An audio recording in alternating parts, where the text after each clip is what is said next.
Hello guys, ഇന്ന് ഞാൻ ഇടാൻ പോകുന്ന വ്ളോഗ് എന്ന് പറഞ്ഞാൽ ഞങ്ങൾ കാവടിയാട്ടം കാണാൻ പോയ ഒരു ചെറിയൊരു വ്ളോഗാണ് ഇടുന്നത്. നിങ്ങളിപ്പോൾ കണ്ടുകൊണ്ടിരിക്കുന്നത് ചെണ്ടമേളം കേട്ട രുദ്രനെയായിരുന്നു. അറിയാമല്ലോ, സ്വാഭാവികം ചെണ്ടമേളം കേട്ട രുദ്രൻ അടങ്ങിയിരിക്കത്തില്ലെന്നുള്ള കാര്യം എല്ലാവർക്കും അറിയാവുന്നതല്ലേ. അപ്പോൾ ഭയങ്കര തുള്ളലായിരുന്നു രുദ്രൻ. ചെണ്ടമേളം കേട്ടപ്പോഴേ രുദ്രൻ ഭയങ്കരമായിട്ട് തുള്ളാൻ തുടങ്ങി.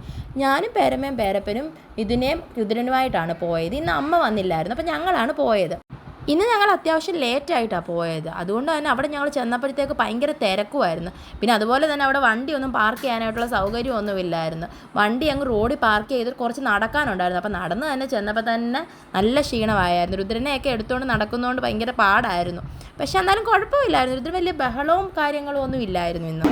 ഈ ചെണ്ടമേളമൊക്കെ കേൾക്കാനായിട്ട് ഞങ്ങൾ ഫ്രണ്ടിൽ പോയി നിന്നേ, പക്ഷേ ചെണ്ടമേളം ഒന്നും അടുത്ത് നിന്ന് കേൾക്കാനൊന്നും പറ്റിയില്ലായിരുന്നു.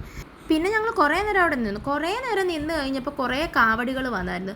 ഒരുപാട് അമ്പലങ്ങളുടെ കാവടികൾ വരുന്നുണ്ട്. ഒരുപാട് അമ്പലങ്ങളിൽ നിന്ന് ഇങ്ങനെ കാവടി വരുമായിരുന്നു. പിന്നെ രുദ്രൻ ഒരു ഐസ്ക്രീമൊക്കെ കഴിച്ചു. അതെന്ന് പറഞ്ഞാൽ രുദ്രനാണ് അവിടെ നിന്നപ്പോൾ ഒരു കാവടി വേണമെന്ന് പറഞ്ഞു. ആ കാവടി അങ്ങ് വീട്ടിൽ കൊണ്ടുവരണമെന്ന് പറഞ്ഞ് ഭയങ്കര ബഹളമാണ്. പിന്നെ ബലൂണും ഒക്കെ മേടിച്ച് ഇതിനായിട്ടൊരു ഓട്ട മത്സരം നടത്തി പെട്ടെന്ന് വീട്ടിൽ പോയി.